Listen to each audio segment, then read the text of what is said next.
那另外，在末日的时候还会发生什么呢？就是饥荒。耶稣有说，多处必有饥荒，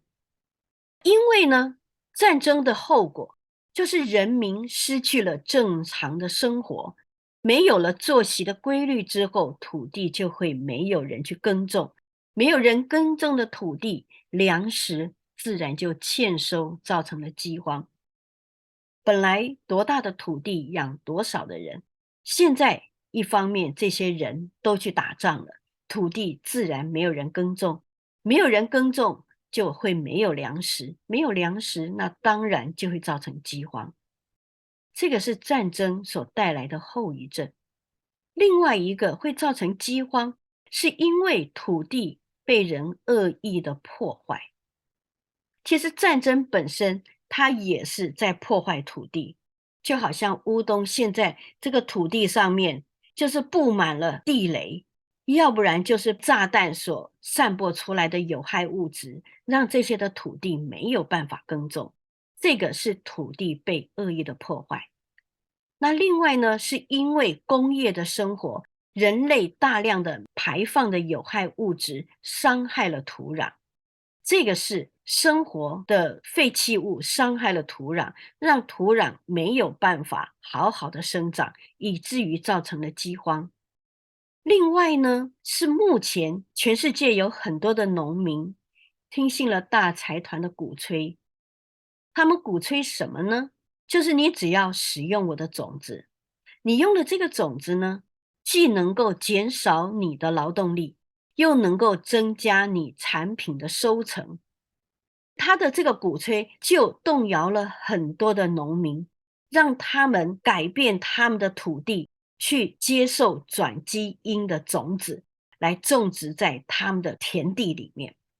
那转基因这个词，顾名思义，就是转变种子的基因。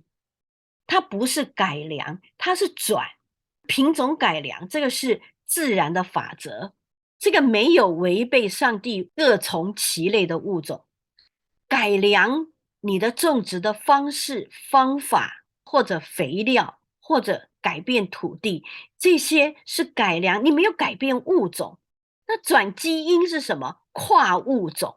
你这个物种弱的，是怕水淹的，我就找鱼类的基因，它不怕水，我让这个鱼类的基因我放到植物的基因来，这叫做转基因。然后他还利用改变植物能够抗病虫害或者其他不利于生长的因素。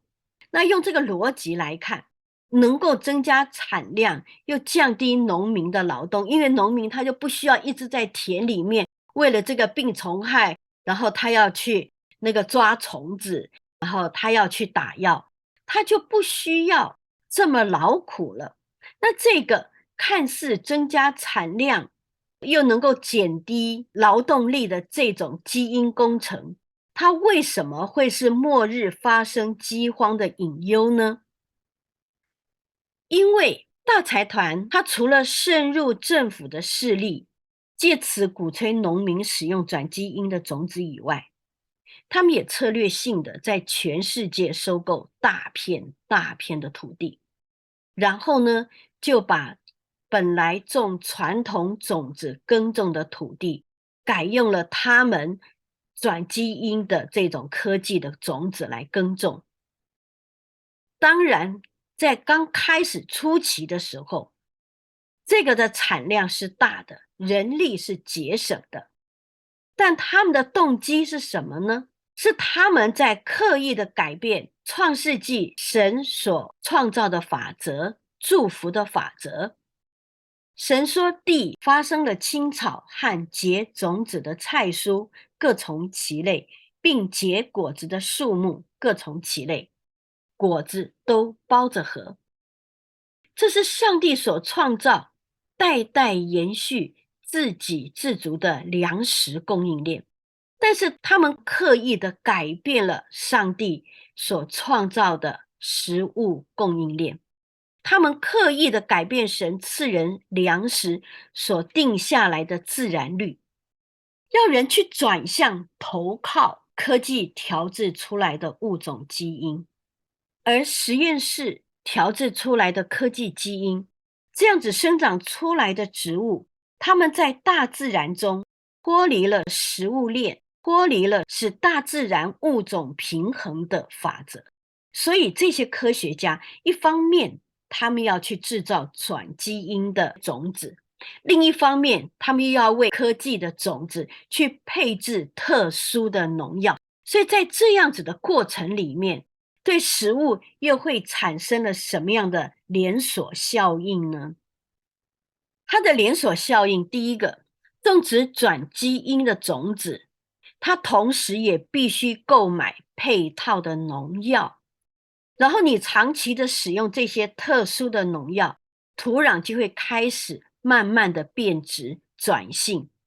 到最后这个污染的土地，它就没有办法再恢复到过去种植传统种子的时候的那种土壤的状态了。因为这土壤已经硬化了，已经钙化了，已经变质了，已经回不来了。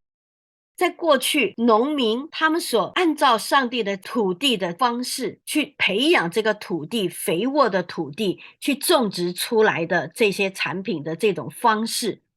已经被这些大财团改变了，以至于农民他没有办法再恢复，就好像已经变成水泥块的墙壁，他没有办法把它敲碎了以后说我重新加水，它可以重新被利用成为盖房子的水泥，它已经转性了，它不能够再被利用了，这个质已经发生变化了。另外一个呢，转基因的农作物它是不会有种子的，因为它不是上帝所造的这些果子都包着核的这个逻辑，他们所造的不是这样子。所以当他们这个果子都包着核的这个祝福，当他们所做的跟神所说的是背道而驰的，所以当实验室不供应种子的时候，农民就没有种子可以耕种，即便有，那这些种子也都是大财团的专利。平民百姓，你如果用了这些专利所存留下来的种子的话，你就是侵权，你就是会有一个极大的财产的损失，因为你要去赔偿。所以这大财团，一个他取代上帝各从其类的法则，他去做跨物种的基因改变。第二个，他要人除去对上帝的敬畏，就是果子都抱着核，除去神赐福人的法则，因为神让日头照好人也照歹人，神让种子赐福给义人也赐福给不义的人，神养活义人也养活不义的人，让你只要有土地，你只要愿意耕种，你就有粮食可以吃。但是这些大财团，他要人脱离神祝福的法则，要人来仰望这些大财团，要人来依赖这些大财团他们所供应的这些种子，要人转向去依赖他们。所以这大财团基本上他就是要取代神在这个地上在人心中的地位。也因此，当农民他不能够用自己的田地生产自己的种子耕种的时候，他们就只能够任凭大财团去控制种子的供应，任凭大财团来垄断操控种子的市场，还有农药的价格。农民他根本没有抗争的余地。这些农民当他们发现他不再能够用这一个他们所宣传的种子继续耕种，当他们想要回到过去的这种耕种方式的时候，市面上已经买不到传统的种子了。他不仅他的土地没有办法耕种，他就想要耕种，他也买不到传统的种子了。这是对于粮食的一个极大的伤害，就是对土地、对农民是一个伤害，但是更大的伤害是什么呢？是它对人口有更严重的危害。因为转基因的种子，它是专利品，它是一个垄断性的产品。当大财团勾结政客狼狈为奸的时候，他们就可以有计划性的分配种子的供应。所以大财团他只要勾结哪一个政治人物，哪一个国家，哪一个权柄，当他们勾结以后，这个政府他就说哪里不准种植，这个政府说哪里要规划成什么，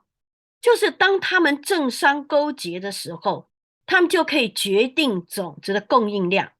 他可以决定要不要给你种子。所以农民买不到种子，农民又回不到过去的种植的方式，这个大财团他就可以决定哪一个区域是有种子可以种的，哪一个区域是没有种子的。简单的讲，他就是用制造区域性的人为饥荒作为控制国家和人口的有力工具和手段。所以这个是末日会产生饥荒很可怕的一个手段，就是用种子控制人口，用种子来控制饥荒，因为饥荒就会死人，死人就是会降低人口，所以他要哪一个区域的人种灭绝，要哪一个区域的人数减少，他就可以政商勾结，让这一个区域的人数下降，就是人为的饥荒。那除了人为因素导致的人造饥荒以外，另外一个原因呢，是转基因的种子，它是脱离了神造食物链的大自然法则。所以当飞鸟、走兽，甚至于是昆虫，它们彼此之间的食物链断裂的时候，某一些生物它就会大量繁殖，最终大自然会失去平衡。当大自然失去平衡的时候，它就会造成了人类的浩劫。造成饥荒的原因，除了战争，除了人对土地的破坏，食物链的断裂，还有就是从神而来的审判。利未记这边有说，我必断绝你们因势力而有的骄傲，又要使覆你们的天如铁，待你们的地如铜。你们要白白的劳力，因为你们的地不出土产，其上的树木也不结果子。你们行事若与我反对，不肯听从我，我就要按你们的罪加7倍降灾于你们。这上帝讲得很清楚，因为你们行事与我反对，不肯听从我，那你们所种的地就是白白的劳力，不会出产。你们的天就像铁，你们的地就像铜，不会出产。但是相对的，神也说，你们如果遵行我的律例，谨守我的诫命，我就给你们降下时雨，叫地生出土产，田野的树木结果子。你们打粮食要打到摘葡萄的时候，摘葡萄要摘到撒种的时候，并且要吃得饱足，在你们的地上安然居住。所以这个上帝讲得很清楚，如果你谨守我的诫命，你在这个地上你是吃得饱足，你是安然居住的。所以属神的百姓，如果要避免末日的饥荒，那今天我们是有土地的人，你就不要去改变神所定下来的游戏规则，你要保持土壤的原创，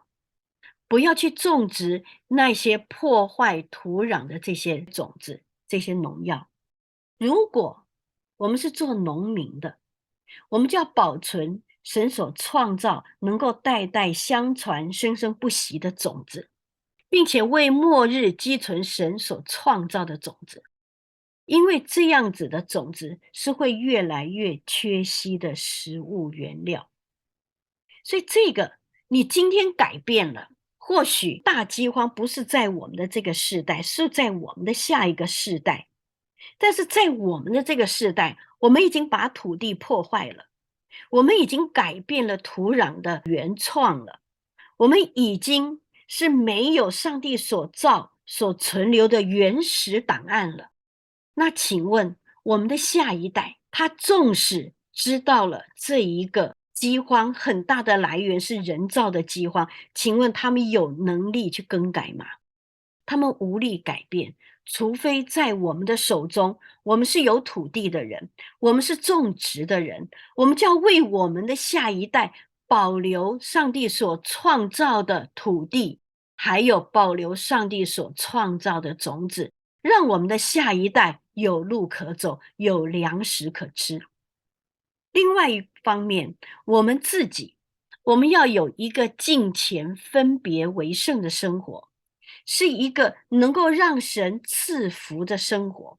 刚刚我们所讲的土地，所讲的种子，这是敬畏神各从其类的祝福的法则。